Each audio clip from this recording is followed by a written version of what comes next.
I'm just here to kick us off for the event. We're here today for a panel event on successfully navigating a career path in mental health. And we're so excited to see you all here today to learn from our awesome panelists. Tonight, our panelists include Dr. Christine O, who is the Assistant Campus Dean for the Chicago School's Southern California campuses, Dr. Irene Cow, Dr. Dana Reyes, and Dr. Bridget Worthen. So from here, Dr. O will get us kick-started, and at the end, we'll have some time for Q&A. So Dr. O, take it away. Okay, well, hi, everyone. Welcome. I just want to first say, just bear with me today. I'm kind of a little bit under the weather, but I wanted to kind of push through to kind of be here for you guys. I know we had this panel event kind of planned from before, and I do feel like this is a relevant topic. But why I kind of brought us here together. I brought some of my favorite colleagues just to talk a little bit about this journey with successfully navigating mental health. And I think the reason why I wanted to bring this together was, first of all, I wanted to introduce myself as Assistant Campus Dean, but I felt like it was more purposeful to not just do a hi everyone, and an intro, but to really do something purposeful and intentional where it had to do with just career building, really thinking about your professional journey, because I know that when I was back in graduate school, one of the things that I always wanted to learn more about was, how do I even do this? You know, what am I even doing? And am I even doing it right? Do I have any clear idea if I'm making the right decisions? And what does it mean even with my missteps? Do they all mean anything? Was anything in vain? And I think for me, what always helped in grad school was even doing the informational interviews that I did with different professionals, having the support of just my colleagues, but also my grad mates, right? The people in my life. And so I wanted to do something that was very tangible and concrete, and just bring, like, if I were back in grad school, what would I want? And it would just be a panel on how do I successfully navigate through this, and what does it look like in different kind of areas or spheres, right? And so in order to do that, I wanted to bring together this panel where we will be talking about different kind of areas and sectioning it off. And so first off, to kick it off would be Dr. Worthen, and she'll talk a little bit about, you know, being that first generation graduate student, navigating through grad school and what it means to kind of juggle school and work obligations and just even family life, right? Just the different things that you have to do that are competing. And what does it mean to even just stay afloat, right? With Dr. Reyes talking a lot more about self-care, which is really, really important in graduate school. I don't think we get enough while you're a grad student, but even professionally, but why it's so important. Otherwise, you're going to go through, what is it? Is it the burnout fatigue, or compassion fatigue, right? We all have experienced it to some extent. And so it's important for us to kind of prevent that and rejuvenate ourselves, thinking about what it means about the imposter syndrome, like, are we faking it till we make it? What does that really mean? And this idea of just resiliency. Dr. Cow, just the different spheres that she's kind of worked in, being an academic, a clinician, but also thinking about nonprofit work. So there's the different spheres that we can kind of navigate in and out of. And myself, being an administrator and a clinician. And so hopefully with these different areas, you'll get these little snapshots of what it means to kind of navigate in the field. And what we'll do is at the end, just kind of bring it together with some posing questions for the group. And we'll wrap that up to sum it up overall in terms of our journey and what that means. And then we'll do a Q&A. So with that being said, hopefully this panel will be informative, but also instrumental in making you think through more about your journey and where it's leading you to. So with that being said, I'm going to just kick it off to Dr. Worthen to just start us off.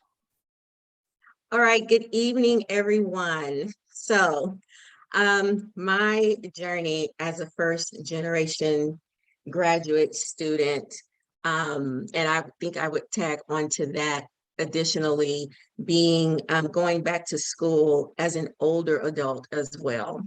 So initially, the first generation graduate student, I was the first in my family to go to graduate school for a doctorate degree. So first in my immediate family and in my extended family.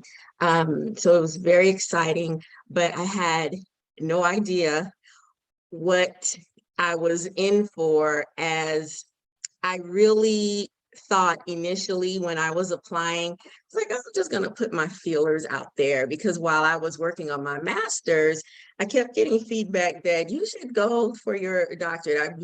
That was not really on my plan. I was going to get the MFT and keep pushing. And so I started thinking about it more and more. And I was like, well, if I'm going to do this, I probably should just go all the way, so I'm not limited in anything I want to do, and I can just, do it all in one shebang, right? So, but I thought when I was applying, I was just kind of, well, let me just see what's going on, just what the process is like. And much to my surprise, I got accepted to 2 schools. So then I was my bluff was called. It's like, wow, okay. So this meant me giving up a full-time job, moving from my local city to about like an hour away to the suburb.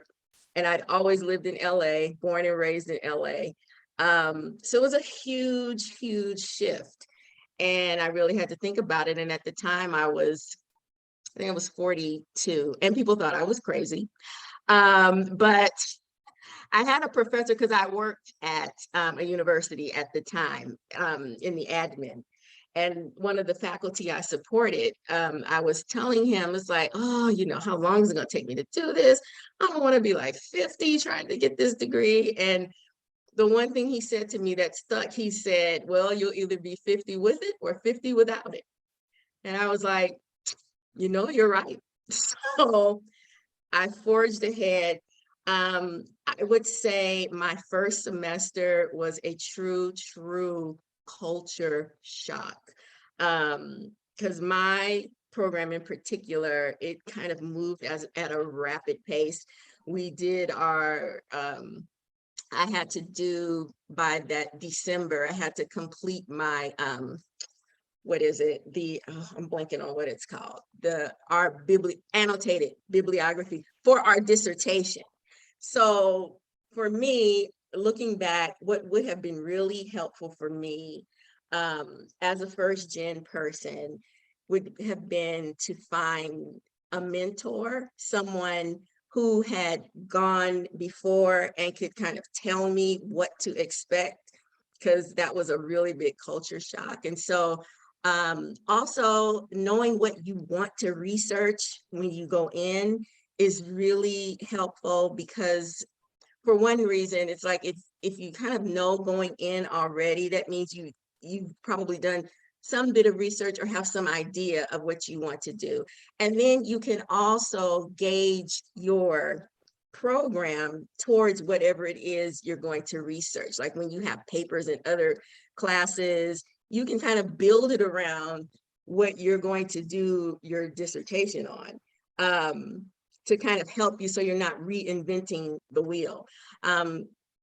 Those are things that would be helpful for me to navigate in terms of the educational piece. Now, I had a wonderful cohort. I was the second oldest in my cohort, but they were very gracious. But I had to learn, being older, that I had to work smarter, differently. Like I would see my colleagues, whom I love, each and every one of them. They are awesome. That was actually our name, Cohort Awesome. Our faculty named us that. But I would see them like on social media, like on the weekends, hanging out, doing what, living their best lives. And we have this giant paper due on Monday, and they would get up or knock it out like Sunday night or early Monday morning. And I was like, yeah, I see you, Sarah. Like, no, I can't do that. No. So I had to just learn what worked for me and not compare myself to my colleagues. In that also, I did have to learn how to shift and learn how to do a lot of things at once. And so that was a challenge as well, but I had to learn how to do it, how it worked for me. So that was very important. And so those are things to kind of think about as you're going in, just what that process will look like for you. I would say utilize your cohort, because being older, I was very used to doing things on my own. You know, I'm single, and so I'm just used to figuring everything out. I learned very quickly that my cohort was a huge resource. I mean, huge, like even studying for a humongous midterm or final and kind of breaking up the study guide, like, okay, we're going to study this, and just really, you know, so I didn't feel like I had to do everything by myself. That was extremely helpful. I would also say, in terms of just budgeting and finances, because there's like a lot of hidden costs they don't tell you about when you go in, and just really being, you know, prepared for that, and really being resourceful in terms of textbooks. I learned my first semester, when I spent like $500 on textbooks, I just cried. But I learned going in, I learned how to rent books. I learned how to check them out the library.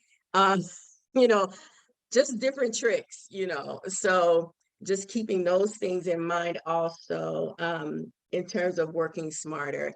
And then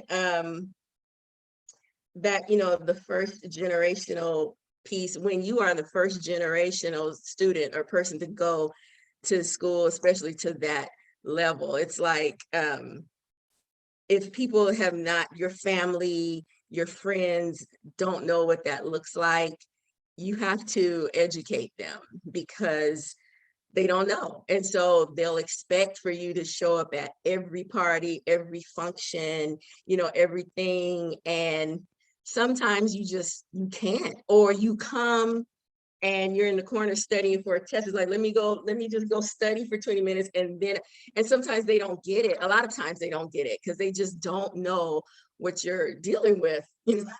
And so I had to also learn how to, like, when to say, no, I can't come. And when it was something I had to really weigh, is this something that if I miss, I'm going to regret it?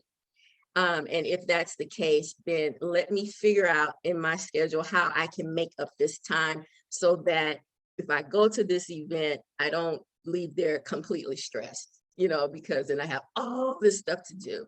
But you really have to educate your family and your friends, because they just have no idea, you know, the amount of work, like studying on Thanksgiving. Oh, I hated Thanksgiving for so many years, because it was just not a holiday, because there was always a huge paper due or a huge test coming right off the holiday. And your family is like, Thanksgiving working.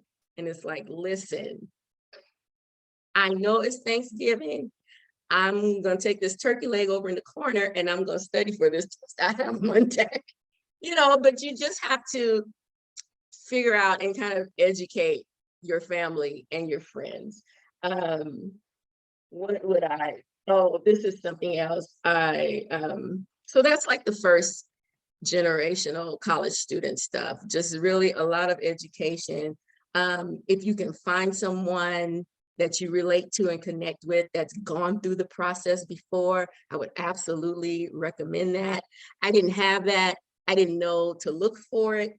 And once I was in it, I was just kind of in it. So I just had to navigate it. The other thing I would say in terms of, I kind of spoke on it in terms of how I work, how I had to learn how to work for me as a 40-something versus being 20-something. Is a different level of energy and everything. I would also say to make sure you pace yourself. Like, I can't tell you how many times I had mini anxiety attacks when we go to class and you see the syllabus and you see the whole syllabus. It's like, how am I going to do all of this with my other obligations? You know, all of this stuff. And so I had to learn just to look just maybe a couple of weeks ahead in the syllabus for each class. It's like, okay, what do I have to do that has to be done right now, or like in the next 2 to 3 days? focus on that. I'm not gonna go past that. That helped my anxiety so much, because you have to, it's a weird dance of having to compartmentalize and also having to plan ahead. It's both. And that's the only way I really know how to explain it. And so that's why I think it's important that if you can find a mentor, someone who has gone down that path, that you connect with them. That can be extremely, extremely helpful, save you a lot of sleepless nights, a lot of stress. And it's just good to have that support from someone who knows what it's like. Of course, your family is excited and they love you and they want you to do well, but if they haven't been through it, they really don't get it. So it's really important to have someone who has had that experience, that knows, that can support you in those other ways you need to be supported. And I think I am done.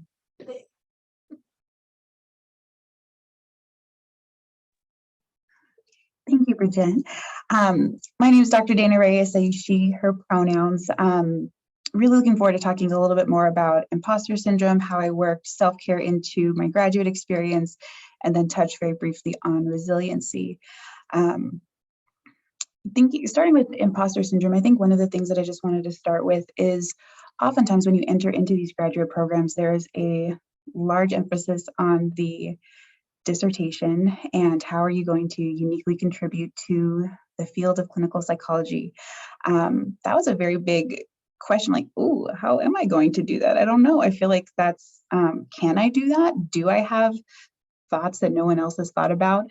And then even post-grad, how do I make myself marketable? How are folks going to want to work with me as opposed to other people? How do I make myself stand out? Those were very big questions that I sat with for a lot of graduate school, and really the imposter syndrome kind of sticking in as, oh, can I do this? And feeling very ashamed when I felt overwhelmed, and kind of that being an affirmation that like, oh, see, this isn't a good fit for me. I can't do this. Other folks are getting through seemingly with ease, breezing through all these courses. They have great ideas. Anything for me as someone who tends to be more introverted, that made me a little bit more quiet in class. I didn't participate as much. And I regret some of those things kind of looking back. It wasn't until probably my first experience after postdoc, where I really had this experience that just me being me, I am unique with the values that I hold, with all of the identities that I have, the intersection of identities. It wasn't I had this really interesting experience that it wasn't necessarily something that I had to chase. It is already who I am, and is really kind of tapping into that. That takes some time, and that comes with feeling a little bit more confident, which can be a little bit challenged when we're in this new space and program that is very demanding. One of the other ways that I think I wish I would have gotten a jump start on is knowing more about my interests outside of academics. I went right from my undergraduate degree to graduate school, and a lot of my life has been focused on education, doing these projects, being involved, and then thinking like, what else do I do outside of that? When I had like almost a script in my head when someone say, hey, how are you? What do you do? Hi, I'm Dana. I'm a graduate student. I study this. I'm on this club. I do this things. I'm like, well, what else do I do besides that? And so that is something that I wish I would have spent a little bit more time doing and practicing. For me in particular, that was exercise and movement.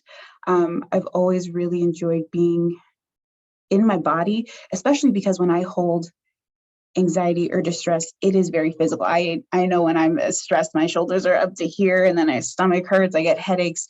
And I'm like, why don't I work on doing this? Yes, as part of self-care and working that in. And I think my encouragement is find things that you like to do, not only for self-care, but also how can you incorporate that under this umbrella idea of wellness.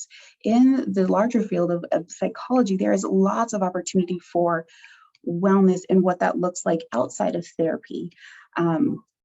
I had the fortunate opportunity to be able to really combine some of the passions of therapy and yoga in particular, this movement aspect. I'm actually just finishing up this specialized training in the trauma conscious yoga method, which was created by a therapist and really explores how trauma is held somatically, physically, and how do we integrate that in the therapy space, and how do we even use that? I mean, like, so both have been really helpful in learning that and combining those things. So, I mean, my advice would be like, find the things that you're interested in outside of academics, and chances are there is a likelihood that they can be interwoven together under the aspect of wellness.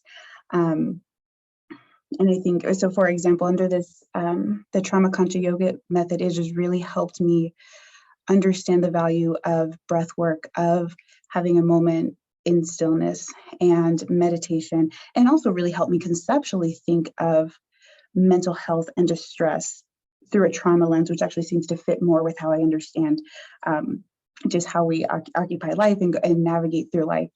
So that's been really helpful kind of later after graduate school that fell into place.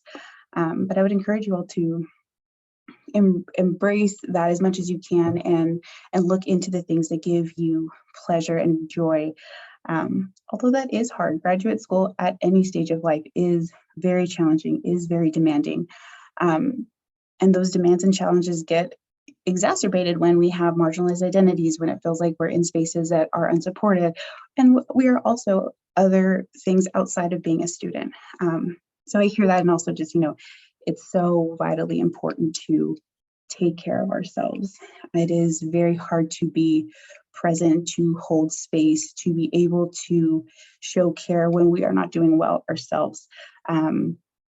So as much as you can, I would encourage you all to make that a priority, even though it is very hard.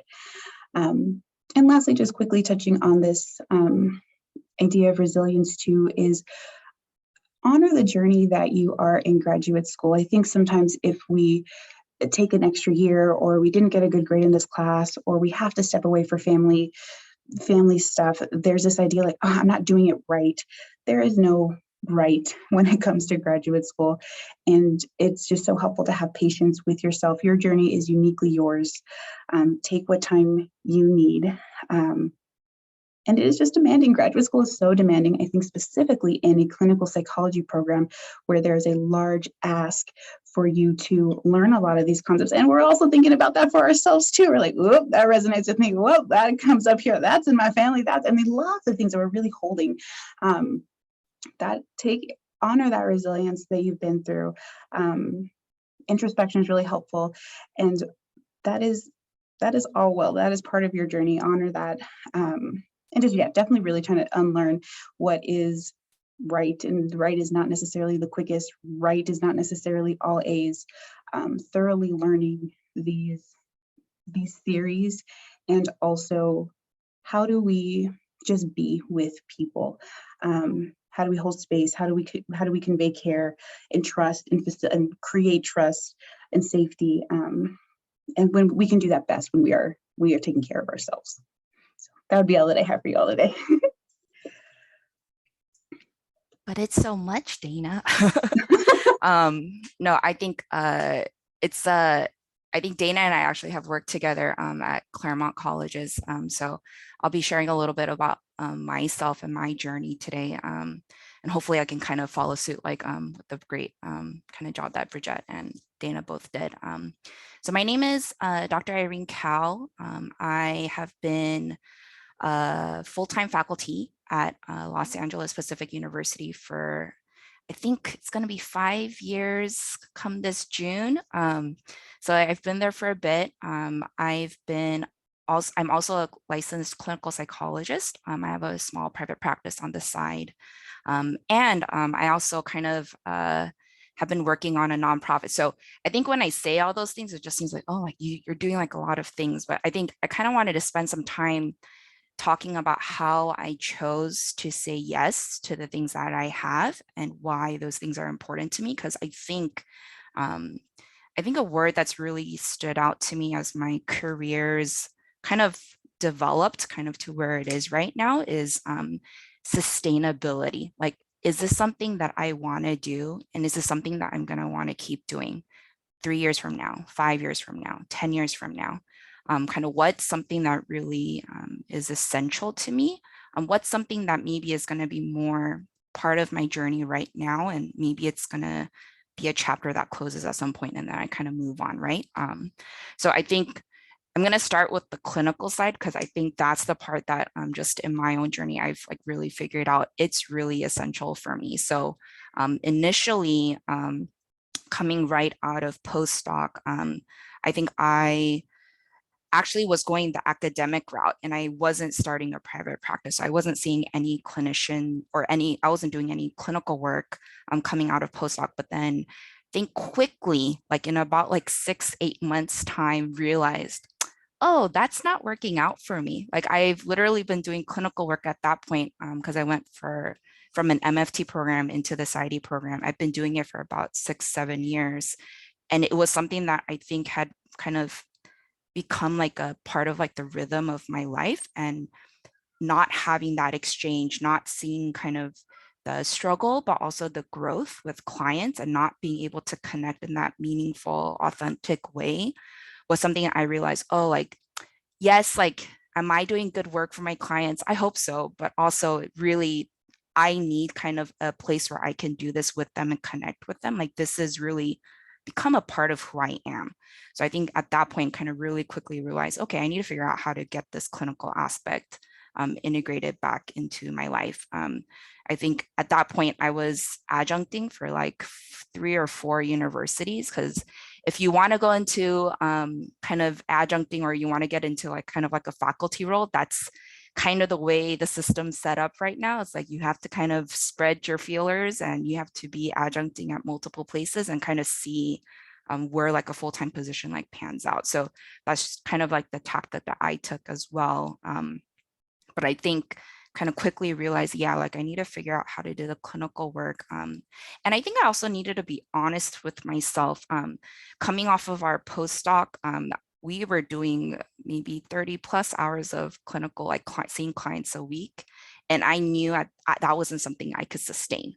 Like I had to be really honest. Like I'm not one of those clinicians who can just kind of crank out like kind of session after session. Like I was really burnt out. And while I finished that year, it was like, if I keep doing this for like another 4 or 5 years, like I'm not going to have anything left in me. So I think after really having like an honest conversation with myself about that too, like realize, okay, probably like it is private practice is going to be a better route for me, because I can control the number of clients I see, and just kind of also I can change that based on like what my academic load is, right? So I think that really was kind of figuring out how to balance being an academic and clinician, and then figuring out that, oh yeah, this clinical side is really integral to who I am. And that's the stuff that I love bringing into the classroom too.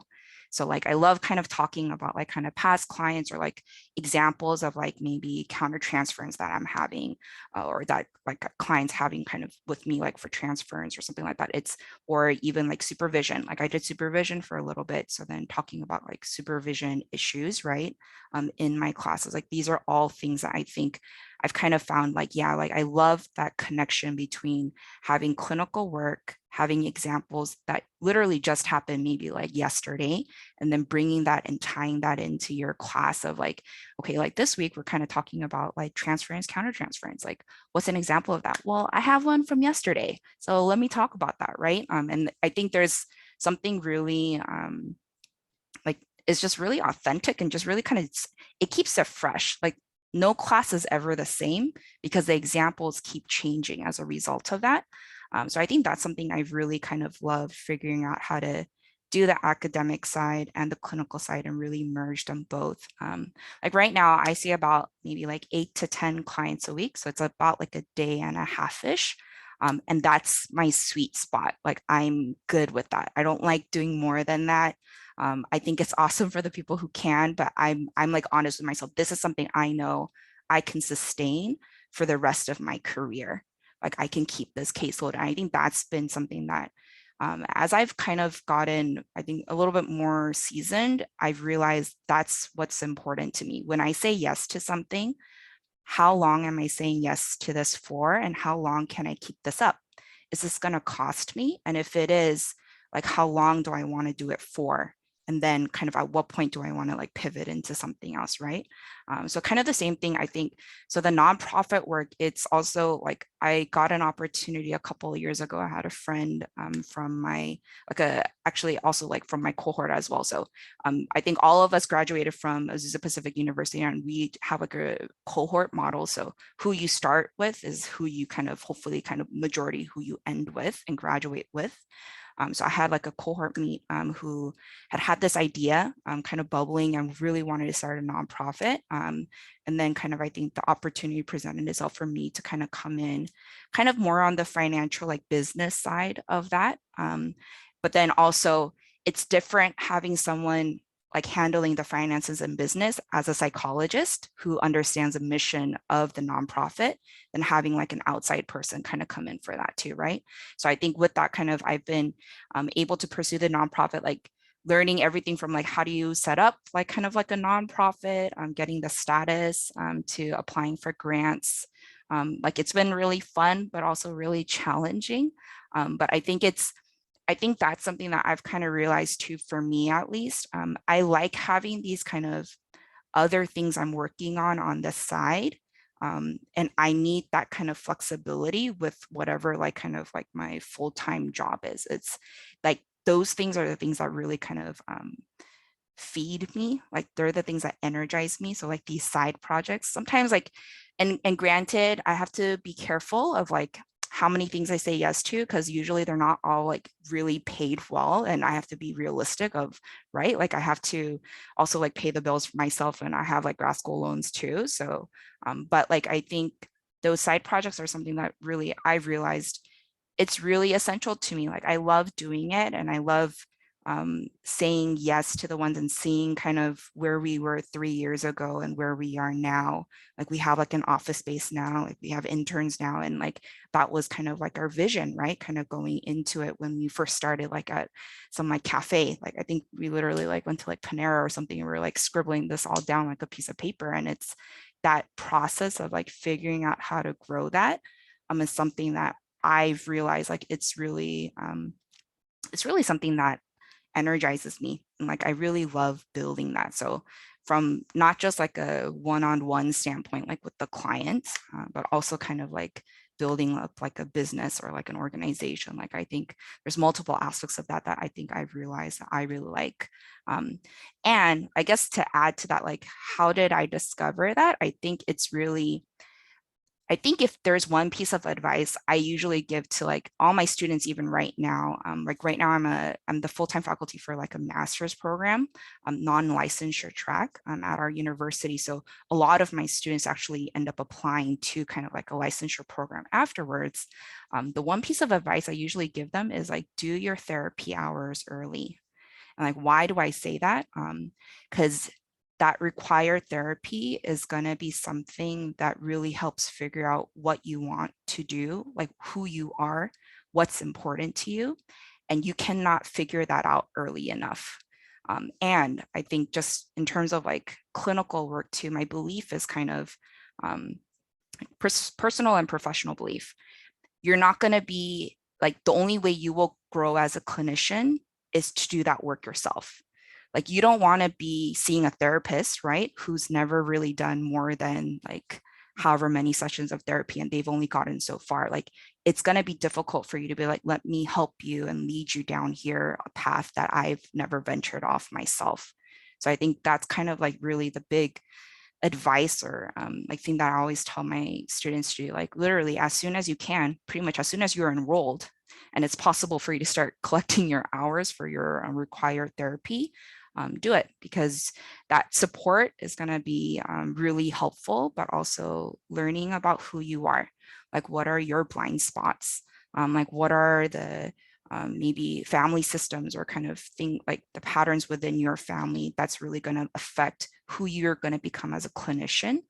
These are things that I think it'd be so great if you can figure that out before you see your first client or before your internship or before your postdoc, right? Like it's, can you figure it out then too, and then kind of have your supervisor kind of guide you through that? Absolutely. But I think if you can do that work ahead of time, like that's only beneficial to you and like your client. And then you get to kind of keep like unwrapping that like layer by layer, just as you go to your internship, postdoc, and kind of future training. So I think that's really, if you're really serious about the clinical work of kind of what it means to do therapy, and this is probably my MFT degree part really talking, like I think I'm really an MFT at heart, even though my degree is society. It's I really feel like you have to do the work. And I'm seeing some questions, but I'm going to try to not answer that, and we'll kind of get to that later. But yeah, I think yeah, like it's really going to be essential for you to kind of figure that part of yourself, and then and I think, I guess we're going to have the questions after too, right, Chris? So like some of the things we want to talk about that. Okay. So I think I'll save some of the other things for later, but yeah, like I'll say like, at least in terms of the academic, clinical, and nonprofit, like those are some of the things that I think I've really like been able to do recently. And I'll say like, I know for a fact of the three, at least the clinical side, like I have identified like in the time I've been a clinician, I'm never going to retire from that. Like I'm going to be doing that for the rest of my life. Like it's something that I think I love way too much. And I just, I need kind of in some ways too. Like I've kind of gotten to that point where it's like really a part of who I am. So like, I think the other things, can I retire from that at some point? Yeah, like honestly, probably, right? But like, I think the clinical side, like I know that's going to be really essential and kind of crucial to who I am. So I think I'll stop there and maybe pass it on over to Dr. O. All right. Well, overall, I mean, I think with just even the other three panelists, they're summing up by really those themes that I've been noticing, which is really about be authentic in who you are. And being also really aware of like what you like and what you don't like. I can honestly say that's been so true of my journey. To be honest, I didn't even start off thinking I would either be a clinician or an administrator. So just to kind of backtrack, just my pathway has been really unconventional. So I got my doctorate in sociology, where I did an emphasis in mental health. And initially when I was in undergrad, I actually wanted to become a psychologist. And what was interesting is, you know, coming from a second generation Korean American background, there was a lot of stigma, or negative stigma, as you can say, in the Korean American community about mental health. So when I first told my parents, hey, I actually want to major in psychology, my parents freaked out. They just thought, okay, great, our daughter wants to work with crazy people. That's just not going to happen. And so I remember I literally fought with my parents about it. And eventually I got to a point where I just, again, being second generation, being the eldest daughter, I didn't want to piss them off, right? So I ended up going to like the cousin of psychology, which is sociology. They had no idea what sociology was. And I just said, you know what? I love the research part of it. So I'm going to be a researcher and get my doctorate in it. So with my parents thinking, okay, doctorate means professor, great, we're fine with that. But again, they had no idea what sociology was. They just knew that it was research based. So that was kind of how I started getting my foot in the door, I guess you could say, in the area of mental health. As I did research in mental health, I mean, I loved it. I primarily focused on the Korean American population, also dabbled in the Latino American population as well, and did a lot of, you know, just community health work in that way. Did my postdoc at UCSF in that too as well. But what I realized is that it's so interesting about, you know, thinking about, you know, what you like and what you don't like, and kind of staying true to you, because even as I was doing research, I started to realize like I liked it, and I was on that track to being a professor, being an academic, but something just kind of felt like it was missing. And one of the things I noticed is that, you know, being a professor, not that all professors are this way, but you do a lot of work just writing and being alone and studying and grading papers. And one of the things that I noticed about myself is I'm a people person. I love interacting. And the more and more, not that I don't like to write, but the more and more I had to write, and all I was, it was days and days of writing to publish, I actually got depressed. Didn't see friends and family, and I just felt like I was in my hole. Yes, I taught, but it just didn't feel the same. And so I had to start paying attention to that and asking myself, like, why is it that this is supposed to be what I thought I had signed up for. And it's something prestigious to become a professor, but why am I not feeling happy? And when I realized, and it was interesting because even during that time, I ended up taking like the Strengths Finder. And when I did, I found out that my top 5 strengths was individualization, being a relator, being strategic, maximizer, and connectedness. And yes, to some degree, as I was doing research, I connected and related to people, and I was strategic about certain things, but I didn't feel like I was maximizing who I truly was on the inside. And so I actually started to explore, and I ended up, so in my postdoc at UCSF, that's where it was kind of cool because it was kind of a hybrid position where I was doing research, but I was actually doing community work and being more of like a practitioner on the field and doing a lot of partnerships and collaboration building with SFUSD and also our university. And as I did that, I started to pay attention even more about, am I liking this? Am I digging it? And what I came to realize was not only did I love just being more like kind of working with people and just managing different things, I started to realize that I'm pretty good at just managing and doing the administrator stuff and pulling things together and making outcomes kind of happen. And so as I did that, I started to really pay attention to like how it was really energizing me. And I started to ask that question, what does really drive me? Here, my parents had wanted me, okay, fine. We don't need you to be a psychologist, but we want you to be the highest that you can do, was get that doctorate and be a professor. But then I started asking the question, am I living this dream for them? Or am I living it for me? Am I living it for other people around me so that I could get that approval and that validation? Or do I need to find it for myself? And I think that's where I started to do a lot of soul searching on what's going to make me happy. And so as I started to work more with the community, I realized I love doing community work, And so from there, it ended up catapulting me where I ended up going into LA County Public Health. And, I started off in research there too, but then rose to becoming an administrator there. in about like several years kind of working there. And that's where, again, I started working a lot with putting out different services to the LA County population, doing a lot of different trainings and working with our clinicians. And I realized, wow, this is like my bread and butter. Like, I am feeling this. And it was interesting because at the time when I was kind of at the height of like being that administrator. And even at that time, I remember I ended up being one of the youngest administrators there. But I think the reason why I was able to do that is because what I realized is that when you love what you do, it just becomes very natural.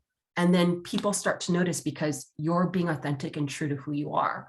And so as that happened, my supervisor, he was the medical director, one of the medical directors for Los Angeles County.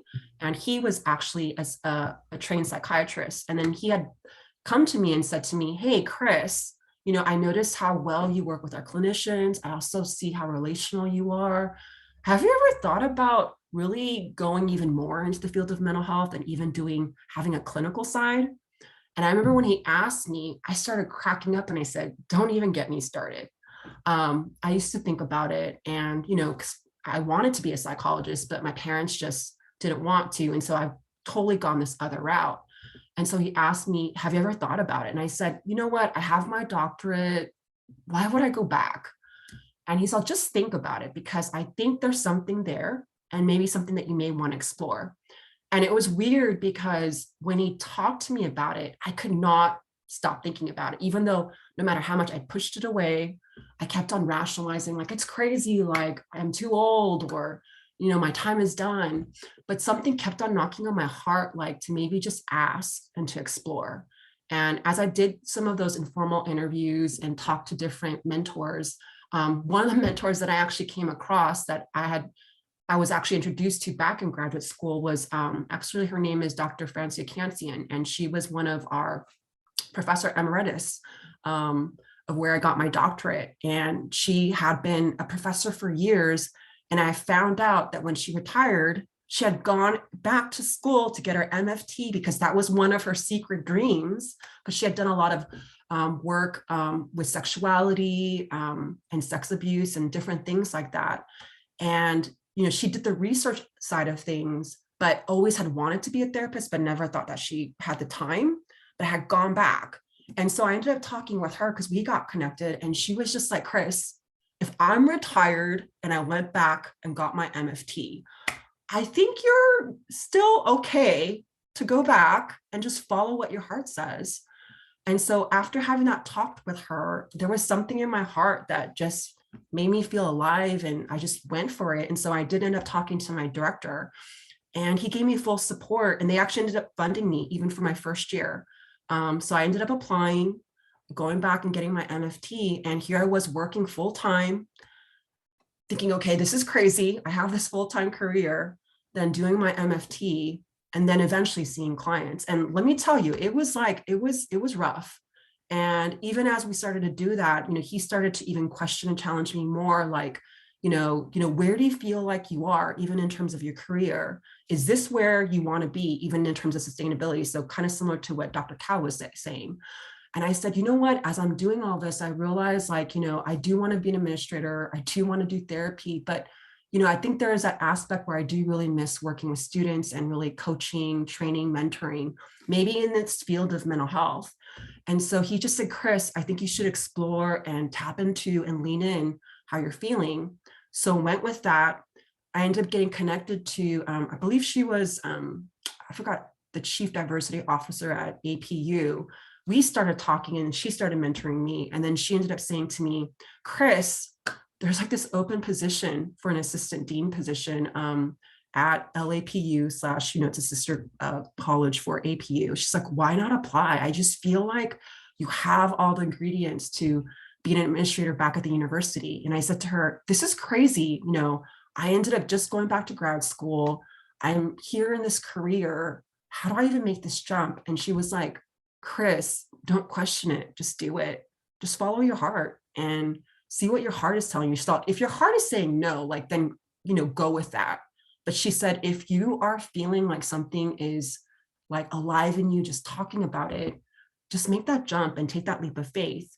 So I did, ended up interviewing for that position, and then ended up becoming the assistant dean. And then eventually with that, it's kind of led me in this track of, being an administrator while I'm a clinician. But I think, even now I'm collecting my hours. So here I am working full time and having a second career being a therapist. And what I want to say that I think has ran true with all the mentors and the people that I work with, and even with myself, I realize at the end of the day, you always have to stay true to you.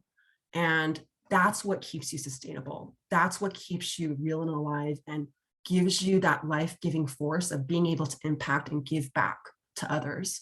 I think that if I didn't love what I truly did, I would have given up and been like, you know what, I'm done a long time ago. But I think one of the things that I've noticed about being like an administrator, but also doing therapy work is, and I noticed how now, like even with both positions, what's crazy is that there is a marriage between those things. Just kind of like similar to what Irene said, is that those skill sets can be translatable. So as long as you can stay creative, as long as you can be yourself and have that sense of autonomy, you can create that space however you want it to be, but you have to really pay attention to your strengths and how you want to maximize those strengths that you have. And so for me, what I noticed is that even in my job, as well as in my client work, one of my strengths that I love, and I think it brings like my strength finders all together, is that I love hearing people's stories. I'm all about people's narratives. And with my clients, I'm really about drawing those out and really helping them to figure out, where do they want to go from there, even in terms of their narrative? What are those truths that they initially had, but the truths that they want to end up really trying to transform and evolve into? And how then do they get to be in a place where they live their best selves, right? And their best life. And what I noticed about the administrator is so crazy, but similar skill set, is that I use a lot of some of those therapeutic skills, even as an administrator, because a lot of it is working with people and being relational. I deal with a lot of different personalities. So it's really important to hear their story, to hear their narratives and understand where they're coming from. And I've noticed that when it comes down to it, it all boils down to people want to feel seen and heard. And if you can do that well, and you like to do that, you can make a living out of it, apparently. So I think for me, that's kind of my kind of best advice for people is, figure out like what people have been saying is, even when it comes to like your working obligations, either being that first generation grad student, thinking about, oh my God, am I an imposter or not? And how do I experience this sense of resiliency? It all goes back to the only person that you have to be true to is yourself. Because once you believe in yourself, everyone else will believe in you. It's when you don't believe in yourself that you can feel it where there are the gaps. And I think the biggest thing that I've learned in my career is, and I think even more so, and it's a journey and process, is for the longest time, I think I fed into that imposter syndrome because I felt like I needed to be who my parents wanted me to be. I needed to be who my colleagues told me who I should be. And I started to realize like that was running out, and that's what was not making me sustainable. Like, so for example, even when I jumped from being that professor track to being an administrator, a lot of my grad school friends thought I was crazy. They were like, Chris, what are you doing? Why would you want to be an administrator? Like, we studied so hard to be a professor. And I just said, I gotta just stay true to me. And they were all like scared for me, like, oh my God, what's gonna happen? Now they're all telling me, Chris, we're kind of envious of you because you seem like you're doing what you love. And that speaks true to who you were even back in grad school. And so I think for me, like, that happened, like, even when I did the administrator thing, again, when I decided to go get my MFT, I had family and friends say I was crazy, thought I was insane. My husband, even to this day, still says, why did you do that? But they see me that even though I work those long hours, that I love what I do.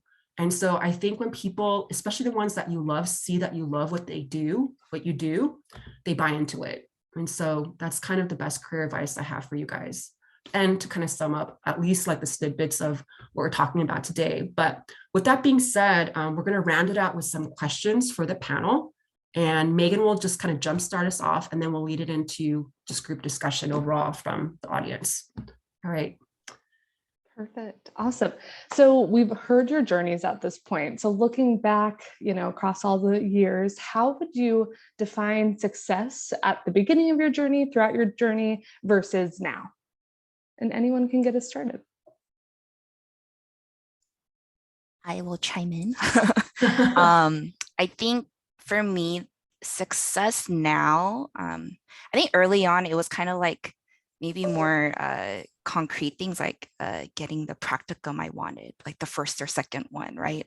Getting like my dissertation, like getting it done, like to where I needed to get, hitting my deadline. Like I think it was more concrete things, but now I think being able to say yes to the things that I want to say yes to, and then still having the wiggle room that if someone kind of presents like a new opportunity to me, that if I want to, that I can take advantage of it or like kind of pursue it. I think that to me is really what I'm like striving for. I hit it better sometimes than other times, but like I'll say like that's generally what my goal is like I want to be able to keep saying yes to things I want to say yes to, and have space for things that I don't know yet. So like not be too full. So I think that's, it takes a lot of, I think, concerted effort to not maximize everything, but it's really having the space so that you can say yes if something kind of comes along your way, at least for me. I love that, Irene. I think for me, when I first started off in my career, I think I kind of said it even in my little spiel. I thought being a professor was my definition of success because that's how my family deemed what I would be successful. Over the years, as I kind of talked about in my story and my narrative, I started to realize success is like what makes me happy, what makes me feel good about myself. And I think, even getting to a place where I start to realize, success is not even just being happy, but me even learning to not be so hard on myself and really being gentle with my soul and realizing like, I deserve that, and understanding my worth. So however you define that, I think that encompasses what I think success means to me.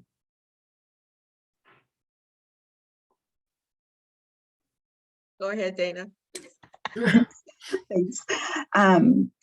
when I saw that question, I chuckled a little bit. I was set on having a private practice and having a thriving private practice, and that was the only thing that I wanted in graduate school. That's not what I want. And that's like, things definitely shift. Similar to what others have said, success is doing what you love. And I think for me, it is being able to wear a lot of different hats. As Irene mentioned, I also work at the Claremont Colleges as a senior staff psychologist. And when you work at a university counseling center, you very much wear a lot of different hats. You are doing therapy, you are doing outreach, you are doing groups, you're talking to campus partners. That matches my work pace and also really my value of building community in different spaces. Also teach as an adjunct at LAPU, also do supervision on the side. I mean, and those are areas, education, building community, talking about mental health, talking about emotional wellness in very different aspects that sometimes look very clinical. Other times it looks like me sitting in the lounge at the Chicanx Latinx Student Affairs office and having a paleta with students. Like, that is also community building. That is like, how are y'all doing? How are y'all been coping? Anything I can help you with? Though, like, in just lots of different spaces that you can occupy that that feel still fulfilling, that your days are very busy, but also, I don't know if you all can resonate with this in graduate school, you can feel very depleted at times. And although my day is very busy often, I don't feel depleted. I still feel very fulfilled, content with what I'm doing because I'm really passionate about it and I care deeply about what I do. So I think finding that sweet spot about what works with your personality, your work style, and balancing and having opportunity to explore those different passions. For me, in thinking about this question, I guess what I didn't say when I was talking is what drew me into going even into a doctorate program was a very major trauma that happened in my immediate family, and it drew me to want to introduce or expose my people, African Americans, to counseling and therapy, because there's a huge taboo in our community about that. And this situation definitely warranted my family having therapy, and me not knowing me having no frame of reference for that because it's not talked about in our communities. So for me, success initially looked like, getting that doctorate and kind of being at the top in terms of not having to, like, for me, it's like, what is the top degree? I don't want to have to go back. I don't want to be limited. That was my thing. I don't want someone to say, oh, well, you got to have a PsyD or a PhD to do that. I just wanted no limits. And I felt like I was kind of standing on the shoulders of my ancestors, kind of being the poster child for, therapy and all of this in my community. I think that's kind of what success looked like for me at first. Now, having been out of grad school for a while, I can echo, I think what everyone has said. It's like a myriad of things, because I too worked at university counseling, which I loved. I just love that age group, how like the young adults, young budding adults, helping them figure things out. I'm very passionate about that, but I also enjoy teaching. I love kind of mentoring and teaching and coaching, helping people, it's like, if I did it, you can do it, that type of thing. So success now looks, for me, it is a bridge in terms of my people, seeing me and being able to just come to me one-on-one and ask questions, being approachable. Sometimes when they think, oh, you're Dr. Worthen, it's like, yeah, okay, but I'm Bridget, me, just come, Keep it real. come talk to me. Yeah, just being someone that is not like up here, but someone they know, that they've known, and they can ask questions and talk to, and not be afraid to, and don't feel judged or any of that. So that is a huge piece for me. And I just really like the diversity of roles. Like I said, I just don't like to be limited. And so I like being able to, success for me looks like being able to do um, different things, seeing clients, teaching, kind of mentoring on the side, or I'm planning on opening a coaching business, which is totally separate, you know, from everything else. So, but my clinical skills will definitely help with that. So, just having all of those pieces and just the flexibility to just really carve out my career based on who I am as a person and what I'm passionate about. That's great. Thank you all for sharing. And I think honestly, most of you, all of you have touched on this next question a little bit. But the question is, how has your ethnic identity and culture played a role in your navigation process professionally and in the work that you do? Yeah, I can jumpstart that one. I know I kind of mentioned about me being second generation Korean American. Gosh, it's like encompassed everything in terms of how I think through things. But I think, you know, even just mentioning how, because like culturally speaking, I think the biggest thing in the Korean community, especially when it comes to parents, is like just that idea of respect. And so I think a lot of times there was always this obligation of having to quote unquote do the right thing, and sometimes feeling that I had to suppress my own voice and I had to suppress my own needs because I had to quote unquote sacrifice it in needs of the betterment of my family or community. And I think what I realized is that because of that narrative, I am that much more aware and sensitive to that, even in the work that I do with just being an administrator, but also even the clients that I work with. Really, and I think that's what I mean too when I say I really draw upon their stories, because I know what it feels like when I feel like I couldn't talk or didn't have that voice or felt like I didn't matter or that what I made like didn't mean anything. And so I think for me, what's been really big in that role is about even what we're doing even here today is how then do we validate people's experiences? I think that's really important to me, and making that become real and alive. And I think the main reason why I want to bring this panel together is that, you know, if you're going through all these different things through grad school, or if you're thinking about going to grad school, it's learning that all of these things that you're feeling, some of the tension, some of the cognitive dissonance, it's okay because it's so normal and it's okay to feel that way. And then really being able to like help people regulate and normalize how they're feeling. So I think that's really important in the work that I do. Yeah, I feel like I should chime in right after Chris. Like, so I'm actually I know my last name is Cal, but I am actually also second generation Korean American. And I mean, to say that what Chris has shared is like resonates with me would be like an understatement, because I actually became a psychologist. So you can just kind of imagine, I think, some of the stigma. And I can say even to this day, I do have family members who will say that I am a teacher. Like they will not acknowledge, or I don't even know if there's really like a word for therapist in Korean that's widely used. Like it's kind of like teacher Irene is kind of like the way I'm introduced, like even in like a Korean setting.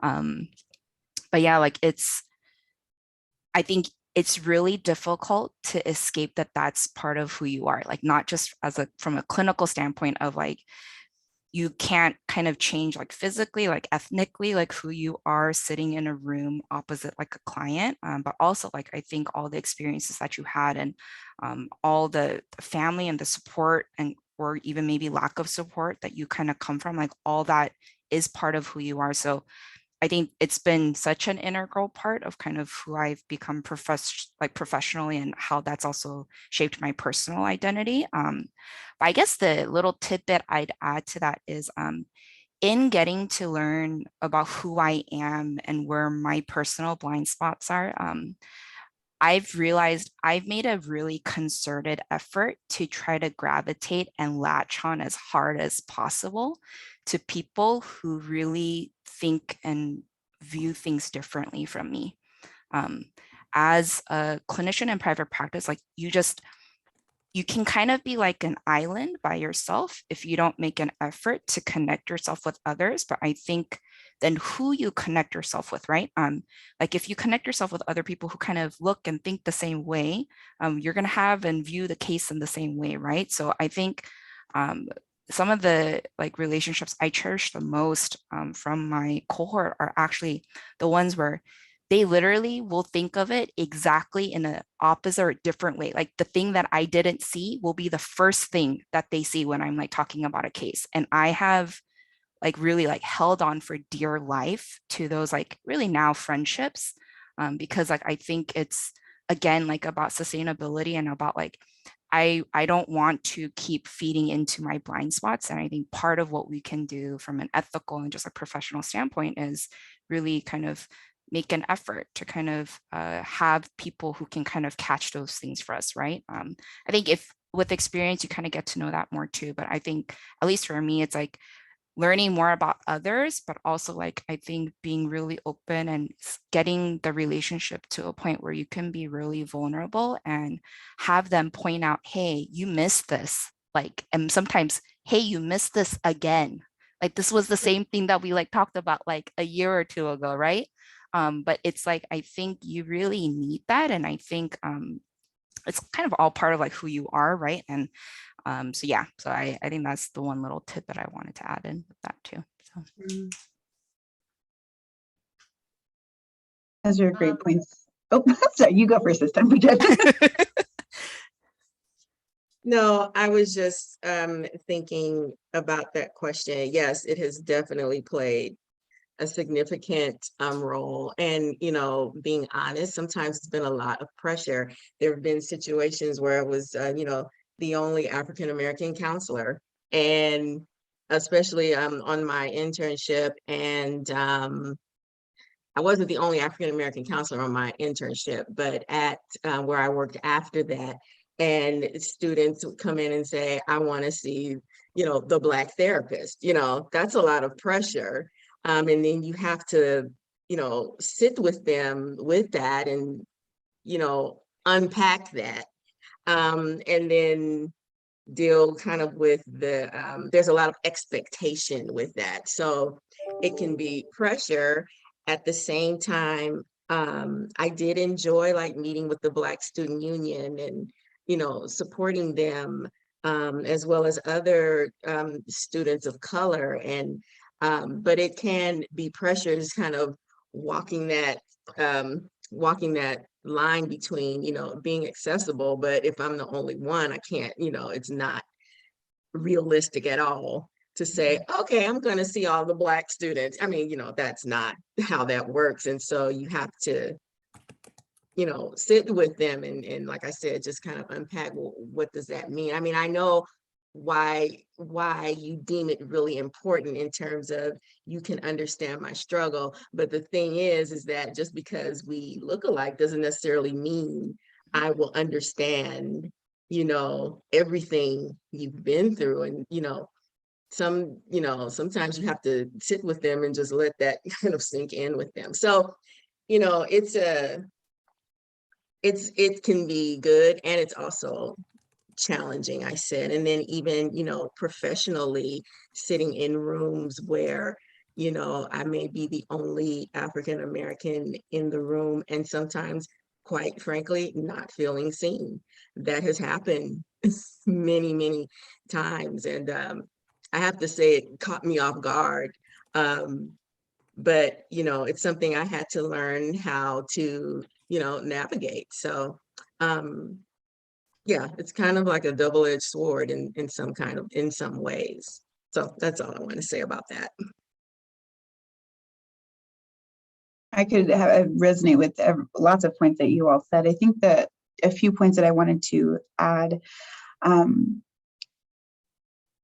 Irene mentioned, it is a huge ethical obligation to insert culture into our conceptualization and our work with clients. I think how I use that professionally in particular is giving language to some of these terms, such as microaggressions, such as gender bias, such as, and exploring the Claremont Colleges in particular is a predominantly white institute, and for communities of color or other marginalized groups, talking about how these systems are not necessarily built for us and what does that feel like, and having those conversations can be really eye-opening, like, oh, that makes sense, that's why this feels very hard, that's why that things feel really challenging.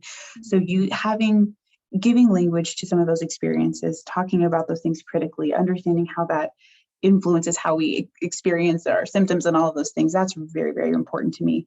And also I think, and again, I think part of the work that I like to do is really work on demystifying and destigmatizing mental health particularly in the work that I do at the Claremont Colleges in communities of color, and just being able to hold space and again, like not necessarily in a therapist, I'm Dr. Reyes, in a like, let's talk in the student lounge. Let's just chat about this. Let's kind of come to this shared understanding in a way that doesn't feel as stigmatizing, and have myself be accessible and go in those other places that are not necessarily at the counseling center at the college.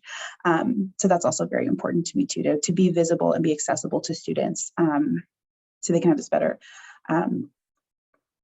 informed vision of what mental health can be and look like for them. Thank you all for sharing that. For our last kind of like determined question, I just wanted to ask if you have any sort of takeaways or aha moments as you reflect on your professional and personal journey, and what has kind of made you into who you are today. I know it's kind of a big question. Yeah, I'll go first. I think for me, what I wanted to say is that as I've been kind of going on my journey, one of the things that I've realized that's really helped me is just staying grounded. So whatever that means. So whether it's, again, making sure that, you still stay connected with the people that care about you, those quality relationships, not forgetting where you came from, right? And why you even started to do the work in the first place. I think once you forget why you do what you do, that's when it can go totally the other direction. I think just like I mentioned before too, just remembering like what drives you, because I think even like in moments like, say, for example, when you're doing your dissertation, you can get so bogged down by the daily grind and doing the writing, and you're staring at like this topic for a billion years, and then you start to become really desensitized and jaded. And a lot of the things that why you're passionate about kind of goes out the door. So I think what really helped me even in grad school too is like, I think a lot of it too is just, again, those examples of self-care where I ended up, practicing a lot with journaling, and even being able to flip back during those times when, I was feeling very desensitized, and going back to my journal entries on the things that kept me motivated, what those things that gave me joy, about mentoring or doing the work that I was doing. And so any of those different types of pieces that make you stay, again, like we said, just true to you, but kind of having those remnants kind of around you so that you don't forget. Because I think bottom line, when it comes to this journey, it is a marathon. So even as you're running this marathon, how do you still remember? And how do you still stay passionate? It's about remembering those things and having those different place markers or markers, period, to remember that.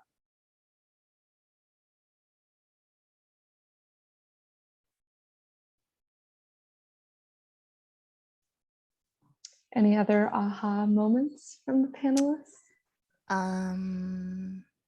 Well, since we talked about dissertation, my dissertation did not change the psychological landscape. So I will just kind of say, I think a good dissertation is a done dissertation. And I Yes. really think be realistic and be reasonable. You're doing a practicum and doing grad school and you have life. Like just really like, you do not need to change the world with your dissertation. And I will admit my dissertation did not change any part of psychological literature. I'm okay with that because I finished it and like I graduated, right? And I really think I think there's a lot of pressure to kind of do something. And I think we all kind of like talked about that at one point. And I think it's just like really be gracious to yourself and like lay the pressure off. Like if you end up getting a B in one class, if you end up missing the deadline or having to push a couple months back on your dissertation, like the proposal, like in the long scheme of things, like that you will not remember that, like it will be okay, like kind of thing. So I think just really be gracious. You're doing like an incredibly difficult thing, and really it's like kind of putting one foot in front of the other and getting through it. Like I think that's probably biggest takeaway, because like I don't remember when my dissertation proposal was. I don't remember the defense date. I don't remember how many times I had to like push back the date. I just remember getting it done. So I really think in the long scheme of things, like I think just it's okay. Like I just really want to put that, like as you guys are all going through that, just it's okay. Like just give yourself a little bit of grace. So I Oh love my God. that.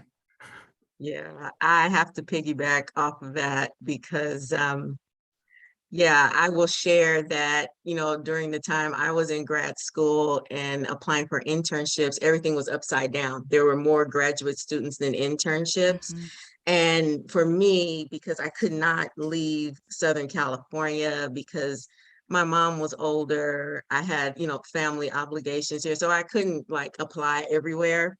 I had to apply for internship 3 times before I matched. It was excruciatingly painful to have to go through that process 3 times. At some point, I became quite bitter. That's just me being very honest. But I got through it. And, once you get through it and can move on, it gave me time to work on my dissertation that I did and did not do because I was so busy being upset about kind of feeling stuck, in this position. But once, I worked through that and got past that and just took it for what it was, as just divine timing, and was able to get past that and then finally matched. It was a great experience. But I share that because, I don't think the situation is like that now, but you may have, hiccups. I had a 4-year plan. My whole plan was, okay, I'm gonna move out here to Azusa. I don't even know if I had heard of Azusa before. When I lived in LA, I'm gonna do this 4 or 5 year stint and I'm back to LA. And that so did not happen. I never moved back to LA, as a matter of fact. I'm still, so I just had to let go of what I thought my plan was mm. and just embrace, the new, what, was unfolding. So that's my piece. I think going along the lines of being gracious and gentle with ourselves, I think particularly in internship and postdoc, I think there was still this aspect for me that making sure that I was doing things right, especially in the room with clients. And I was very mindful if there was a perceived mistake, like, oh, did I miss them? Or, oh, I don't have an intervention specifically for that. Or, oh, I think I made a mistake. And then I would get in my head and then I would later, I'm like, but also I'm a person too, and I don't know everything by far. And I can just be with that person. And I was like, oh, I think I missed you, or can you go back? And just being has so much more impact than necessarily giving the best intervention. And oftentimes what I've learned is that it's not the best interventions that we give to our clients that make these changes. It's being able to sit with them, for them to be seen and for them to be heard, and validated in those corrective emotional experiences. That's what makes changes, not these interventions that we throw out, although they're helpful, but being gentle with ourselves if we don't get that on the first time. And also kind of thinking too, what am I modeling too? If I'm so hard on myself that I didn't do things right, that I'm modeling like you can't make a mistake, we can't have grace with ourselves. And so really, sticking true to that, like I'm showing up for you, for us, for this therapeutic relationship. I'm going to do the best that I can. And that is it. And we can only do the best that we can, and do our best to be gracious and gentle with ourselves. Thank you all again. Can't stop saying thank you. This has just been really wonderful to hear from you all. At this point, we did want to open it up to the audience for questions. You can either put it in the chat, I'll read it off for you. You can raise your hand, go off mute, whatever you're comfortable with. We have about 10 minutes left, so let us know.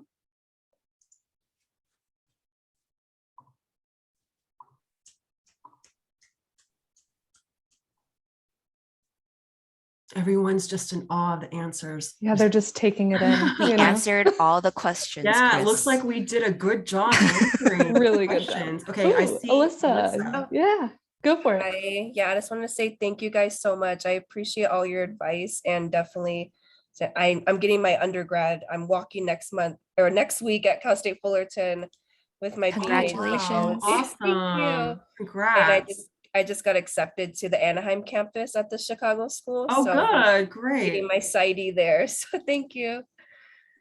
Good. And Exciting times ahead. yes, and I'm so excited, and I don't like, this is one of the best decisions I've made. Like, I'm so excited I applied and got accepted. And the only thing that I'm really, I guess, concerned about is this financial, because luckily I've gotten financial aid and have my undergrad paid for. I don't have any debt. And I know, like, recently I just accepted my student loan and it was really big. And I'm like, oh my gosh, this is going to be a lot of money. So, and I've been talking to other alumni because I know there's student loan forgiveness programs. So one of my goals is when I graduate is I want to work in community mental health and have that option. So I was wondering if you guys did the same. Oh yeah, I'm definitely on that plan. Yes. Yes, I mean, if you work, that's a great resource actually to have. So again, if you do work in like a public sector, I believe, right? Any area where it's government related, nonprofit, for graduate school, it's something that you can look into. I think there's other programs too. I just can't remember what, but there are definitely different resources out there that you may want to ask. It possibly could be your financial aid advisor. I can't remember, but yeah, I mean, it's something where it's like, because you're doing the work, you're giving back. So the government's helping to help fund that and pay for it. Mhm. Yeah, thank you. Any other questions from the audience?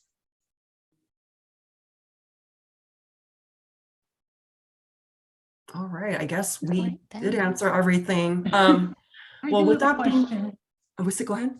I wanted to add, in the interim of, like, I just graduated May 1st from the clinical mental health counseling program Oh, from congrats. the MA. Thank you. And the test I'm not due to take as far as the NCE until August. And I wanted to know, is there opportunities available in the interim prior to licensure for mental health work? Wait, I couldn't hear that. Say that again. Yeah, I couldn't hear the question. Yeah, I was asking if there are opportunities for work in the interim of receiving your license. Oh, is there work that you can do before you receive your license? Yes, sorry. Yes, prior to, before you receive your license, while you're waiting to take the test and go through all the credential processing with your state. Did any of you, like, once you graduated, go right into working in an agency? Wait, which degree did you get? You said? The Masters of Clinical Mental Health Counseling, the Masters of Art. Oh, I mean, wouldn't that be, I mean, so would you be an associate then, right? At the associate level? So I don't think you're at associate level. I think you cannot establish associate or provisional level until once you complete the NCE, at least here in the state of Texas anyway. Oh, okay. Sorry about that. I'm not as familiar with that degree then. Okay, I just thought of that. My apologies. I mean, I don't know if the other panelists would even know. Yeah, sorry about that. I'm not sure. Yeah, Yeah. no Yeah. apologies. Yeah, thank you. I just wanted to ask, I didn't know if it was the same on you all's track. If there was an interim period between you actually gaining your license and completing your program. Yeah, unfortunately, I don't think for that degree, we don't really know. what Yeah, I that think it's is. at least for the MFT, that might be the closest because it's a master's degree. Like, I think you would have to wait like for like an associate. Otherwise, like, I guess you could technically have a practicum where you're under like a supervision of a licensed professional if the contract ends, like maybe, but usually those contracts end like when you graduate from your program. So I would think that if it's like, let's say you graduated in May, probably from May till whenever kind of you take the test and like that associate number comes out, like, yeah, I think you probably first like would be wanting to focus on studying to pass that licensing exam. But Yeah, then, that's yeah, what it like I sounds think, like. yeah, like I don't think you'd be doing clinical work at that time because you wouldn't be affiliated with the university or an agency yet. So you wouldn't be able to be working under anyone's license at least. But I think I'm not as familiar with your degree. So I think just like, and or Texas law. So I think like, don't Yeah. quote me on that. Yeah. Sorry, yeah. Tina still gave a thumbs up, so I think you all answered that well. Okay. Yeah, with I would just a just, I'll few. chime, yeah. I'm a faculty member at our San Diego. You, as like, if you're great, you might want to reach back to your program, because whoever oversaw your field experiences, all that, they should be tapped in. And they ought to be able, because yeah, we don't want to tell you wrong. Yes. But you know, from our perspective, we always want to connect with our alumni. So if you start that conversation now, and I'm sure they'll be able to provide great guidance for you. Yeah. Awesome. Thanks. No worries. Any other last questions? I just had a quick one for Dr. Worthen. Earlier on, you were saying that you had to learn how to multitask in a manner that works for you. I was wondering if you could explain a little bit more what you meant by that. Multitasking, what worked for me in terms of, we kind of talked about it, how you had to, like, we're juggling so many things. You're going to practicum, you're writing papers, you're going to class, you're juggling family life and your own personal, life, self-care. And I just had to learn how to prioritize, is probably what I should say. Certain things for certain whatever activities, like, having a day where I, focused on, okay, I'm gonna work on my dissertation today. That's gonna be my focus. And then some days just having to know, okay, like for instance, I had a schedule once where I was living in Azusa, my practicum was in Torrance, and I had a class, I was in Torrance from like 9 a.m. to about 2, and I had a class at like 4 o'clock back at school and a paper due. So I would have to like rush back on the freeway, come home, write the paper or finish it, get to class, those types of things, just really learning how to juggle many things. And then just even simple things like, okay, I got to go to the grocery store. I need food, just very, regular things you have to do. I need to get my hair done. I gotta, just finding a balance in all of those things and prioritizing things, based on what you have going on. Is that more specific? Is that helpful? Yeah, that clears it up. Thank you. You're welcome. Great. But I think it focuses on this idea about prioritizing, right? And prioritizing and time management. That's what it's all about. But I know we're kind of out of time. I think just to sum up, I think from this panel, you guys are starting to see that a lot of this it doesn't have to be a perfect journey. And a lot of times what we plan doesn't even arise to what we expect. So a lot of it too is just putting one foot forward and then putting the next foot forward and kind of going with it. You can plan, but also be open to serendipity and allowing and knowing that plans can change, but also being practical and having realistic expectations. And I think as our panelists even talked about, keeping what is going to make you happy and what's going to be sustainable to you. And again, it's going to be true and authentic to your journey. So with that said, I actually have one last thing that I want to do to just kind of sum up with a quote to kind of close our session for today. I saw this quote and it made me really think that this was very, I don't know, I thought it would kind of speak to the audience about what we're talking about in terms of navigating that journey and what's staying true to you. But this is the quote, which is, "This is your life. Do what makes you happy.